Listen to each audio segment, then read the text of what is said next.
सर्वांना नमस्कार. मिलन अभी आधा अधूरा है या स्टोरीचे 65 एपिसोड यापूर्वीच अपलोड केलेले आहेत. कृपया ते सगळे एपिसोड ऐकण्यासाठी आपल्या चॅनलला भेट द्यावी.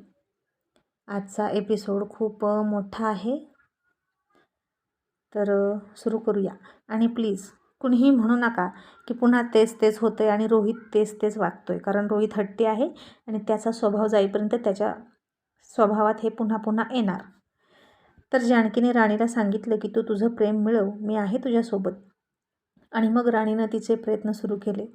रोहित झोपला होता आणि ती रोहितच्या आधी उठून त्याच्यासमोर अंघोळ करून टॉयलेटवर आली आणि फुल लाईट लावून ब्राईट प्रकाश केला.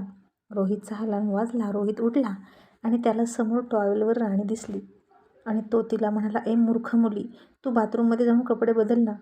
राणी आता त्याच्या समोरच आली आणि म्हणाली, काय झालं सर, बघा ना माझ्याकडे, कशी दिसते मी. रोहितनं आता अंगावर ब्लँकेट घेतलं आणि राणीनं त्याला ब्लँकेटवरून मिठी मारली आणि म्हणाली, मी बायको आहे तुमची, समजलं. आणि रोहित तिला ब्लँकेटच्या आतून झिडकारत म्हणाला, राणी मूर्खपणा बंद कर. हे बघ, असं काहीही होणार नाही. तू बायको असशील पण फक्त कागदावर. मला पटकन सोड आणि तू बाथरूममध्ये जा. तरीही राणी हट्ट करत म्हणाली, नाही सर, मला आता आईंनी सांगितले बायकोचा हक्क दाखवायचा. आणि रोहित म्हणाला, ठीक आहे, मग आता यापुढे मी या रूममध्ये राहणारच नाही, मी रोशनच्या रूममध्ये राहील. तशी राणी हिरमुसली आणि म्हणाली, सर असं का करता, तुम्ही माझ्याकडे कधी बघणारच नाही का. रोहित म्हणाला, राणी, आपलं जे ठरलंय तसंच सुरू राहील, नाहीतर तू तुझ्या माहेरी जा. आणि राणी हिरमुसली आणि बाथरूममध्ये निघून गेली. कपडे घालून बाहेर आली. मग रोहित उठला आणि रिलॅक्स वाटून म्हणाला, सुटलो बाबा, बहुतेक आता आई आणि राणी एक झाल्या, आता माझं काही खरं नाही. मग नाश्ता करताना सुद्धा सगळे एकत्र बसले होते आणि राणी रोहितच्या शेजारी बसली आणि त्याला वाढायला लागली. आणि रोहित म्हणाला, तू नको, आई तू मला दे. जानकी म्हणाली, रोहित आता हा काय वेडेपणा, कालपर्यंत तिच्याकडून घेत होता ना, मग आता काय झालं. आणि रोहित म्हणाला, कालचा दिवस वेगळा होता, आजचा दिवस वेगळा आहे. मला शब्द न पाळणाऱ्या माणसांचा राग येतो. जानकी म्हणाली, रोहित अरे ती जिवंत माणूस आहे, तुमचं जे काही ठरलं असेल तर त्यावेळी, पण आता ती तुझ्यावर प्रेम करते तर तुझी काय हरकत आहे. आणि रोहित म्हणाला, आई मला गुदमरल्यासारखं होतं कुणी माझ्यावर प्रेम केलं तर, because I hate love and I hate girl. Malharrao म्हणाले, रोहित ती बायको आहे तुझी, लग्न करून घरात आली आहे, त्यामुळे तू तिच्याकडे दुर्लक्ष करू शकत नाही.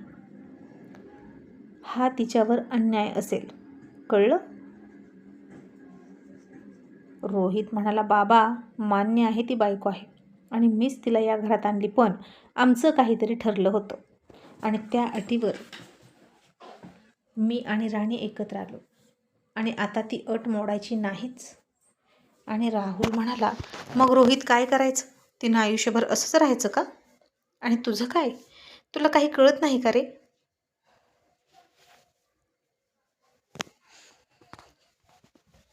आणि रोहित राहुलला सुद्धा उत्तर देत म्हणाला, दादा माझं ठरलंय आणि पहिल्यापासून ठरलंय, त्यात अजूनही बदल झालेला नाही आणि होणारही नाही. मी एकटा राहणार, कुणी माझ्या आसपास फिरकण्याचा सुद्धा प्रयत्न करू नये आणि उगीच स्वतःचा टाईम वाया घालवू नये. त्याऐवजी अभ्यासाकडे लक्ष दिलं तर बरं होईल, असं म्हणून त्यानं राणीकडे रागात बघितलं आणि म्हणाला, आई तू देतेस का मला नाश्ता की मी जाऊ. आणि जानकी म्हणाली, थांब देते. आणि जानकीनं त्याला खायला दिलं. राणी तशीच उभा राहिली, त्याच्याकडे गाल फुगवून बघत होती. मल्हारराव, राहुल सगळे रोहितच्या वागण्याकडे बघायचे, पण तो गुपचूप खात होता, त्याला काहीही फरक पडत नव्हता. आणि आता लग्नापूर्वीचा जो हट्टी बेफिकीर राहुल होता तो हाच, असं त्यांना वाटायला लागलं. त्याला अजिबात कुणाच्या इमोशनची पर्वा नव्हती आणि आता राणीच्या सुद्धा इमोशनची त्याला पर्वा नव्हती. मग त्याचा नाश्ता झाला, तो उठला आणि राणी त्याच्या उष्ट्या प्लेटमध्ये खायला घेणार इतक्यात रोहितनं तिला थांबवलं आणि ती प्लेट उचलून बेसिनमध्ये टाकली आणि म्हणाला, काही गरज नाही माझ्यावर प्रेम करायची आणि खोटं खोटं प्रेम दाखवायची. कारण मलाच हे सगळं नको आहे आणि माझ्यावर एकतर्फी प्रेम करून सगळ्यात जास्त त्रास तुला होईल, असं म्हणाला आणि बाहेर निघून गेला. आता त्याचं हे वागणं बघून सगळे थक्क झाले आणि राणीच्या डोळ्यात पाणी आलं. सगळ्यांना वाईट वाटलं. यात राणीचा दोष मुळीच नाही, सगळा दोष रोहितचा आहे कळत होतं. पण आता काय करणार? त्यांचा मुलगा होता ना तो, त्यात भयंकर हट्टी. सगळं त्याच्या कलाकलाने घ्यावं लागणार होतं. सपना राहुलवर प्रेम करत नव्हती तर जानकीने एक कानाखाली देऊन तिला प्रेम करायला लावलं आणि सरळ केली. पण आता रोहितचं काय करावं हे तिला कळेना. आपल्याच रक्तापुढे आपण कसं नमतं घेतो हे ती पाहत होती. आणि राहुल राणीला म्हणाला, राणी मी समजावतो त्याला, तू टेन्शन नको घेऊ. आणि राणी थोडंसं हसली आणि म्हणाली, नाही राहुल दादा, मला नाही वाईट वाटलं आणि तुम्हीही त्यांना जास्त जबरदस्ती करू नका, कारण प्रेम जबरदस्ती होत नसतं, ते स्वतःहून व्हायला हवं, असं म्हणून ती निघून गेली. आणि जानकी म्हणाली, बघ ना राहुल, किती समजूतदार आहे राणी, पण या रोहितचं काय करावं ना तेच कळत नाही. लग्नाला इतके महिने झाले, बिचारी नवऱ्याच्या प्रेमासाठी तरसत आहे. आता तो भाग वेगळा होता जेव्हा तिच्याही मनात काही नव्हतं, तिला अपेक्षा नव्हती. पण आता तिला किती एकटं एकटं वाटत असेल, असं म्हणून जानकी निराश झाली. आता रोहित दिवसभर इलेक्शनचं काम करून संध्याकाळी मित्रांकडे गेला. संडे होता तरी घरी थांबला नाही आणि त्यानं ड्रिंक मागवली. फार फार वैतागलेला होता आणि उगीचच त्याच्या मित्राला म्हणाला, अरे ओत ना पटकन, आणि किती कमी ओततोय, आणखीन ओत, नाही तर आण इकडे, या छोट्या छोट्या पेगने काही होणार नाही, असं म्हणून आज ग्लास न पिण्याऐवजी सरळ त्यानं बाटलीच तोंडाला लावली. आणि सगळे मित्र त्याच्याकडे थक्क होऊन बघायला लागले. आणि मकरंद म्हणाला, काय झालं रोहित, तू घरी का जात नाही? काही झालंय का? तुझं आणि वहिनींचं भांडण झालंय का? आणि रोहित त्याला म्हणाला, एक वेळ भांडण झालं असतं तर खूप बरं झालं असतं, पण ती मूर्ख मुलगी माझ्यावर प्रेम करते आणि मला त्या बेडरूममध्ये पाय ठेवावासा वाटत नाही. आणि आता हे ऐकलं सगळ्यांनी डोक्यावरच हात मारले आणि म्हणाले, अकलेचा खंदक आहे हा रोहित. रोहित, अरे किती मूर्खपणा करतोस, प्रेम करणारी बायको मिळायला नशीब लागतं आणि आता तू असं वागून त्यांचा अपमान करतोस, त्यांच्या प्रेमाचा अपमान करतोस. आणि रोहित म्हणाला, मी म्हणालो का तिला माझ्यावर प्रेम कर, उलट मी हात जोडून सांगतोय की नको करू. टेंगू म्हणाला, मग तू लग्न का केलं? तुला काय अधिकार आहे तिच्या भावनांशी खेळण्याचा? आम्ही लग्नात बघितलं ना, तू प्रत्येक इव्हेंटमध्ये तिच्याशी किती प्रेमाचं नाटक करत होता. आणि नाटक तू करत होता, पण त्यांना मात्र सगळं खरं वाटत होतं. रोहित, मुलगी आहे ती, लहान आहे, तिच्या प्रेमाच्या भावना जरा समजून घे. ती कोवळी आहे, लहान आहे, तिला हळूवार फुलवण्याऐवजी तू तिच्या अख्ख्या नाजूक कोमल भावनांवर बुलडोजर चढूनच रिकामा होतोस रे, आणि पूर्ण चिरडून टाकतोस तिच्या प्रेमभावना. हे योग्य नाही रोहित. आणि आता रोहित हात जोडून कोपरापासून नमस्कार घालत म्हणाला, चुकलं माझं, खूप चुकलं जे लग्नाचा विचार केला. पण काय करू, ती मूर्ख सपना दादाला ॲक्सेप्ट करत नव्हती आणि घरचे रोशनचं लग्न करत नव्हते. सगळ्यांचं घोडं माझ्यापाशीच अडून बसलं होतं आणि सगळ्यांनी मला सगळीकडून कोंडीत घातला आणि त्या सगळ्यांचं व्यवस्थित झालं, सगळे आपल्या आपल्या संसाराला लागले असं वाटून मी रिलॅक्स झालो आणि ही मूर्ख मुलगी आता माझ्या मागे लागली. तसा सिद्धू म्हणाला, रोहित तू वहिनींचं नाव रिस्पेक्टफुली घे. आणि रोहित तोंड वाकडं करत म्हणाला, जा रे, ती तुमची वहिनी नाही, समजलं? सिद्धू म्हणाला, तुझ्याशी लग्न झालंय म्हणजे त्या आमच्या वहिनी आहेत, आम्ही त्यांना वहिनी म्हणणार, मग तू आमच्याशी पण मैत्री तोडून टाकशील का? आणि तुझ्या घरचे त्यांना सून मानतात म्हणून घरच्यांना पण सोडशील का? आणि रोहित त्याच्याकडे रागात बघून म्हणाला, नाही, मी माझी माणसं नाही सोडणार, मी तिला सोडणार, कारण तिनं माझ्यासोबत चीटिंग केली आणि आता गरीब गाय बनून प्रेमाचं नाटक करून सगळ्यांची सहानुभूती मिळवते, पण मी मात्र फसणार नाही, असं म्हणून त्यानं दुसरी बाटली घेतली. इतक्यात जानकीचा मकरंदला फोन आला आणि तिनं रोहित आहे का असं विचारलं. तो म्हणाला, हो काकू रोहित आहे, पण असं म्हणून तो गप्प बसला. आणि जानकीनं ओळखलं की त्यानं जास्त ड्रिंक केली असणार. मग ती म्हणाली, मकरंद त्याची काळजी घ्या आणि त्याला घरी सोडा. मकरंद हो म्हणाला आणि रोहितला म्हणाला, चल घरी चल. आणि काय रे रोहित, सपना बहिणीचं इथं काय आलं? तू मगाशी असं का म्हणालास की तिचं अडलं होतं तुझ्या वाचून? म्हणजे ती कॉलेजमध्ये तुझ्यावर प्रेम करत होती तसंच आताही करत होती का? आणि रोहित म्हणाला, हो, ती दादाला ॲक्सेप्टच करत नव्हती. मी या घरात आहे म्हणून दादासोबत लग्न केलं आणि माझ्या दादाला फसवत होती ती. आणि माझं लग्न झालं तेव्हा तिनं दादाला ॲक्सेप्ट केला. रोशनचं सुद्धा लग्न झालं. मग मी माझ्या भावांच्या सुखासाठी लग्न केलं फक्त. हे का कळत नाही या मुलीला? आणि मला नको आहे काही. मला अशीच मुलगी हवी होती जी माझ्यासोबत एकत्र राहून दूर राहील. असं म्हणून रोहित चिडला आणि त्यानं बाटलीच फोडली. तसे सगळे अवाक झाले आणि या भावाभावांच्या प्रेमात राणीचा बळी जातो एवढं मात्र नक्की असं त्यांना वाटलं. लग्न झाल्यावर नवरा बायको एक होतात. दोन वेगवेगळ्या नद्या वेगवेगळ्या दिशेकडून उगम पावतात. एकत्र येऊन त्या दोघांचा संगम होतो आणि पुन्हा एकत्रच व्हायला लागतात. दोघींचं अस्तित्व वेगळं उरत नाही. तसं नवरा बायकोचं असतं. पण इथे तर रोहित खूप उलटा विचार करत होता. आता खूप रात्र झाली होती आणि राणी त्याची वाट बघत होती. पण तो खूप उशिरा घरी आला आणि झोपला. त्यानं ड्रिंक केली आहे हे तिच्या लक्षात आलं आणि हे सगळं माझ्यामुळे केलं का यांनी असं तिला वाटलं.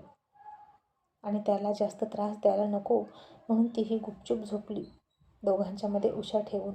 मग दुसऱ्या दिवशी मात्र राणीनं पुन्हा तसा वेडेपणा केलाच नाही, कारण आज त्याचा बर्थडे होता. त्यानं आज चिडू नाही असं तिला वाटलं. पण सकाळी सकाळी तो झोपेत असताना त्याच्या गालावर किस करावा म्हणून ती त्याच्याजवळ गेली आणि त्याच्या सुंदर चेहऱ्याकडे तिनं टक लावून एकदा बघितलं आणि त्याच्या गालावर ती ओठ टेकवायला जाणार इतक्यात तो उठला आणि तिला म्हणाला, हे काय करतेस तू? काय चाललंय? तशी राणी घाबरली आणि म्हणाली, काय नाही सर, ते तुमच्या गालावर केस होता तो काढत होते. असं म्हणून राणी जीभ चावून मागे सरकली आणि मग तिनं तिथलंच एक गुलाबाचं फूल घेतलं आणि त्याच्यासमोर पकडून हसून म्हणाली, हॅपी बर्थडे सर. आणि रोहितनं थोडा विचार केला. कॅलेंडर बघितलं तर तारीख होती 5 फेब्रुवारी, रोहितचा बर्थडे. आणि राणी म्हणाली, सर घ्या ना फूल, तुम्ही फूल घेतलं तर मला बरं वाटेल. आणि आता तिला बरं वाटेल असं रोहितला काही करायचंच नव्हतं. तो तसंच त्या फुलाकडे बघायचा, एकदा राणीकडे बघायचा आणि मग राणी म्हणाली, सर आता तुम्हाला विशसुद्धा करू देणार नाही का मला? माझी इतकी मोठी चूक आहे का? आपण नवरा बायको आहोत ना, मग माझा इतकाही हक्क नाही का? असं राणी गोड बोलून म्हणाली. आणि रोहित म्हणाला, ओके. आणि त्यानं तिच्या हातातून ते फूल घेतलं आणि राणीला आनंद झाला की. पण रोहितनं ते फूल तोडलं, त्याचा देठ स्वतःकडे ठेवला आणि फूल तिच्याकडे दिलं आणि म्हणाला, थँक्यू सो मच. आणि बाथरूममध्ये निघून गेला. आणि राणीनं डोक्यावर हात मारला आणि म्हणाली, काय दीर्घहट्टी आहे हा रोहित कुमार. आता याला प्रेमात पाडण्यासाठी आणखीन काय करू? बलात्कार करू का? आणि राणी, या जन्मात तरी तो तुझ्या प्रेमात पडणं शक्य नाही असं ती म्हणाली. मग आता दोघेही कॉलेजला निघाले आणि जसा रोहित कॉलेजमध्ये शिरला तसं त्याच्यावर हॅपी बर्थडेचा वर्षाव व्हायला सुरुवात झाली. मुलं मुली त्याला फुलं देत होती, पण रोहित फक्त थँक्यू म्हणत होता. कोणाचंही फूल घेत नव्हता. फार म्हणजे फार सावध राहिला होता आता तो त्या साडीच्या प्रकरणापासून, कारण तिचं आईस्क्रीम घेतलं आणि तिची हिंमत वाढली असं त्याला वाटायचं. आणि आता राणी ते सगळं बघत होती, पण नाराज होती बिचारी. पण आता समोरून मेघना फूल घेऊन आली की आणि रोहितला म्हणाली, हॅपी बर्थडे रोहित सर. आणि आता रोहितनं राणीकडे बघितलं आणि राणीला आपल्यापासून दूर करण्यासाठी एक आयडिया त्याला सुचली आणि तो मेघनाचं फूल घेऊन म्हणाला, थँक्यू सो मच मॅडम. आणि तुम्ही ना मला फक्त रोहित म्हणा, मला आवडेल. त्याचं काय आहे, आपण दोघं समान वयाचे आहोत असं तुम्हीच म्हणालात. आपल्यात मैत्री होऊ शकते हे तुमचं मला पटलं आहे आता. आणि या बाकीच्या मुली खूप लहान आहेत आपल्यापेक्षा, त्यांचं अजून अभ्यासाचं वय आहे असं तो राणीकडे बघून म्हणाला. आणि मेघनाला फार आनंद झाला आणि राणीला फार राग आला. आणि आता बाकीच्या सगळ्या मुली नाराज झाल्या आणि त्या एकमेकींमध्ये चर्चा करायला लागल्या.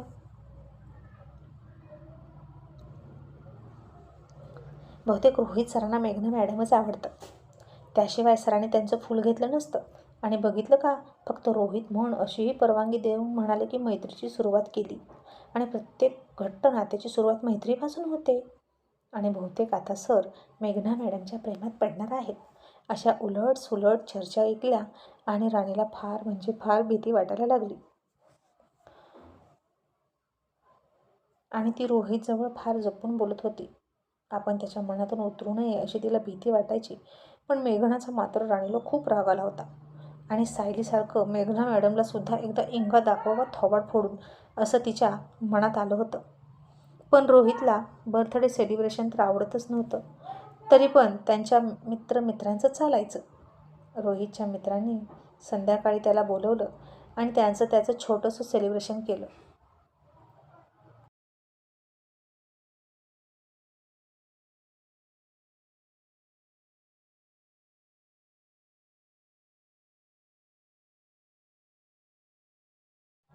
रोहित खूप उशीर झाला तरी तिकडेच होता. त्याला तर जितकं बाहेर थांबता येईल तितकं थांबायचा. राणी मात्र रूममध्ये केक वगैरे आणून रूमची सजावट करून त्याची वाट बघत होती. आणि सरांना का नाही आवडत बर्थडे सेलिब्रेशन करायला? मी त्यांना सेलिब्रेशन करायला लावणार असं तिला वाटायचं. आणि छोटंसं का होईना बर्थडेचं सेलिब्रेशन दोघांनी करायचं आणि ही स्पेशल मोमेंट एकत्र शेअर करायची असं तिला वाटत होतं. राणीनं अजून काहीच खाल्लंसुद्धा नव्हतं. जानकी म्हणाली, राणी अगं तो नाही येणार, तू खाऊन घे, नको त्याची वाट बघू. मी त्याला फोन केला होता आणि तो कधी येईल हे कन्फर्म सांगितलं नाही त्यांना. राणी म्हणाली, आई त्यांनी तुमचा फोन उचलला का? माझा तर घेतच नाहीत. आणि जानकी काळजीत पडली आणि म्हणाली, राणी अगं हे सगळं आम्हाला कळल्यापासून रोहित खूपच बेफिकीर झाला आहे गं तुझ्या बाबतीत. याआधी निदान तुझ्याशी बोलायचा, तुझी काळजी करायचा, जवळ यायचा, पण आता यातलं काहीच करत नाही तो. राणी मला माफ कर, माझा मुलगा तुझ्याशी असं वागतोय आणि मी काहीच करू शकत नाही. मग राणी थोडीशी हसली आणि म्हणाली, आई असू द्या, आता त्यांचा स्वभाव असा आहे, त्याला तुम्ही तरी काय कराल? मला नाही वाईट वाटत, मी वाट बघेन त्यांची. आणि त्यांचा हेतू तर माहीत आहे आपल्याला, मला इथून घालवणं किंवा माझ्यापासून दूर जाणं. मग त्यासाठी ते साम दाम दंडभेद वापरणारच. आणि आपलाही हेतू काय आहे? त्यांना संसाराकडे वळवून त्यांना प्रेमात पाडणं. मग त्यासाठी मी सुद्धा सामदाम दंडभेद वापरेनच. आणि आम्हा दोघांपैकी कोण जिंकेल ते बघूच. आई तुम्ही जा आणि झोपा असं राणीनं जानकीला समजवलं. आणि राणी मात्र त्याची वाट बघत तिथेच बेडला टेकून बसली आणि तिची झोप लागली. आणि जेव्हा राणीला जाग आली तेव्हा तिच्या लक्षात आलं की उजाडलेलं आहे. आणि तिनं इकडं तिकडं बघितलं तर सगळी बर्थडे सेलिब्रेशनची तयारी होती तशीच होती. सगळ्या मेणबत्तीसुद्धा वितळून गेल्या होत्या. सगळी फुलं सुकून गेली होती. आणि रोहित रात्री आला होता का असा प्रश्न तिला पडला. आणि तिनं दरवाजाकडे बघितलं. दरवाजा तसाच ढकललेला होता. म्हणजे तो अजून आला नाही असं तिला वाटलं. आणि राणी खूप खूप निराश झाली. फार मनापासून तिने बर्थडे सेलिब्रेशनची तयारी केली होती. आणि या निमित्ताने का होईना त्याच्याजवळ जायचं असं तिनं ठरवलं होतं. पण रोहित असा होता की तिला त्याच्याजवळ येण्याचे कुठलेही प्रयत्न करू देत नव्हता. आणि राणीनं पुन्हा निराश होऊन डोळे झाकले. इतक्यात तो दरवाजा उघडून आत आला. तशी राणीही उठली आणि त्याला म्हणाली, तुम्ही आता येत आहे का घरी? रात्रभर कुठे होता? आणि त्यानं आता अख्ख्या रूमवरून नजर फिरवली. आणि हे सगळं डेकोरेशन, केक त्याला मूर्खपणाचं वाटलं. आणि तो म्हणाला, तू मला असा प्रश्न विचारू शकत नाहीस, पण आधी तू मला सांग हे सगळं काय आहे? माझ्या रूममध्ये हे इतकं बकवास आणि फालतूपणा करायची तुझी हिंमत कशी झाली? राणी म्हणाली, अहो हे फालतू नाही. तुमचा बर्थडे होता ना, मग सेलिब्रेशन करायला नको का? तुम्ही कधीच काही करत नाही. घरच्यांना किती वाईट वाटतं. आणि रोहितने आता चिडून डोकं पकडलं आणि म्हणाला, घरचे घरचे घरचे घरचे, या घरच्यांमुळेच माझी स्वप्न पूर्ण झाली नाहीत. या घरच्यांमुळेच मला नाईलाजाने तुझ्याशी लग्न करावं लागलं. आणि या घरच्यांमुळेच मला आणखीन काय काय करावं लागणार आहे कुणास ठाऊक. पण राणी एक गोष्ट लक्षात ठेव, या घरच्यांची ढाल करून तू मला मिळवू शकत नाही. मला माहीत आहे तुझे काय प्रयत्न सुरू आहेत आणि माझ्या आयुष्यात प्लीज तू डोकावू नकोस. मी याआधी पण तुला सांगितले की मला ते आवडत नाही. आणि काय गं, का अचानक तू वेड्यासारखी करायला लागली? व्यवस्थित राहत होतो ना आपण वेगळं वेगळं. अचानकच तू हे खूळ तुझ्या मनात कुठून आलं? राणी म्हणाली, खूळ नाही सर, मी बायको आहे तुमची आणि बायकोनं नवऱ्यावर प्रेम करणं हे प्रकृती आहे, विकृती नाही. आणि रोहित चिडून म्हणाला, तुझी प्रकृती विकृती गेली खड्ड्यात, मला हे काहीच मंजूर नाही. राणीच्या डोळ्यात आता अश्रू आले आणि म्हणाली, का सर, तुम्हाला मी आवडत नाही का? मग कोण आवडतं? त्या मेघना मॅडम आवडतात का? आज फूल घेतलं तुम्ही त्यांचं, मी बघितलंय, आणि तुम्ही त्यांच्याशी मैत्रीसुद्धा केली आणि मला ते नाही आवडलं. आणि माझं फूल मात्र तुम्ही नाही घेतलं सकाळी. रोहित म्हणाला, तो माझा पर्सनल मॅटर आहे, तू मध्ये मध्ये पडू नकोस. राणी म्हणाली, ठीक आहे, मला माहीत आहे त्यांच्या मनात काय आहे. हळूहळू त्या तुम्हाला प्रपोजसुद्धा करतील. मग मी त्यांना सरळ सांगते की तुम्ही आणि मी कोण आहे आणि तुमचं लग्न झाले. हे सांगितल्यावर तरी त्या तुमच्या मागे लागणार नाहीत. आणि रोहित तिला चिडून म्हणाला, राणी तू असं काहीच करणार नाहीस. ज्या दिवशी तू कॉलेजमध्ये आपल्या लग्नाबद्दल बोलशील ना, त्या दिवशी मी तुला तुझ्या माहेरी सोडेल, लक्षात ठेव. आणि त्यानं राणीचे सगळे मार्ग बंद केले आणि राणीचे डोळे पाण्यानं भरले. ती म्हणाली, अहो फक्त एकदा माझ्याकडे बायको म्हणून बघा. अहो मी मनापासून तुमच्यावर. असं राणी म्हणणार इतक्यात रोहितनं तिला थांबवलं आणि मला, गप्प बस, एक शब्दही बोलू नकोस, मला काहीही ऐकायचं नाही. आणि तू जर मला अशीच त्रास देत राहिलीस तर मला काहीतरी ठोस निर्णय घ्यावा लागेल. असं म्हणून तो बाथरूममध्ये निघून गेला आणि राणी पुन्हा हताश झाली. मग नाश्ता करताना सुद्धा त्याचं तसंच होतं. एकटाच खात होता, तोंड फुगवून खात होता, जेणेकरून कोणी तो विषय काढू नये म्हणून. आणि तो तिच्या हातून काहीच घेत नव्हता.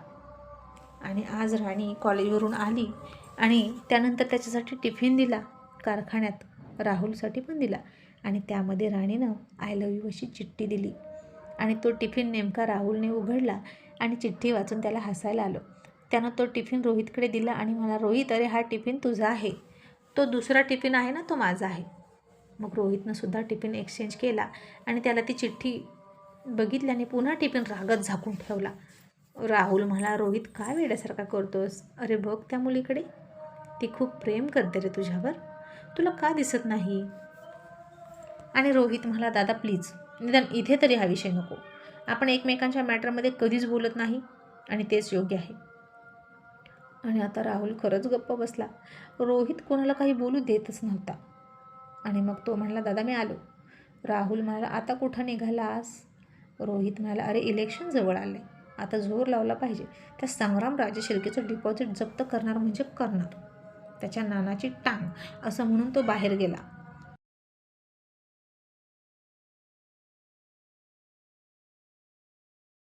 आणि त्याचं बोलणं ऐकून राहुलनं कपाळावर हात मारला.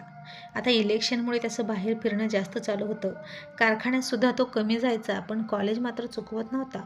संध्याकाळी राणी वाट बघून बघून थकायची आणि झोपली. आज तिने त्या दोघांच्यामध्ये काहीच ठेवलं नाही.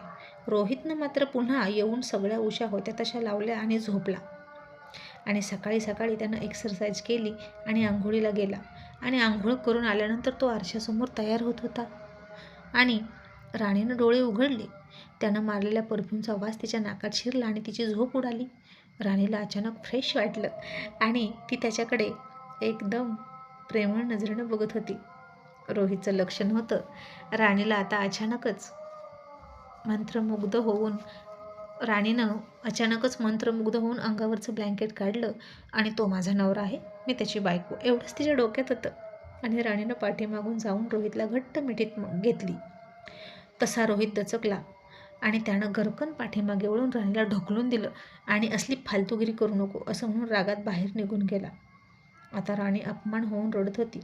तो तिचा सारखा अपमान करायचा, पण तिला मात्र मान अपमान काही वाटतच नव्हतं. फक्त त्याचं प्रेम मिळवणं एवढं एकच ध्येय होतं तिचं. खरंच राणी अल्लडच होती, म्हणून सगळं सहन करायची. तिच्या जागी एखादी मॅच्युअर मुलगी असती तर तिने पुन्हा कधीच त्यानं झिडकारल्यानंतर त्याच्या प्रेमाची याचना केली नसती. पण त्यानं अपमान केला तरी सतत त्याच्याकडे जायची आणि आता अपमान होऊन रडायला लागली.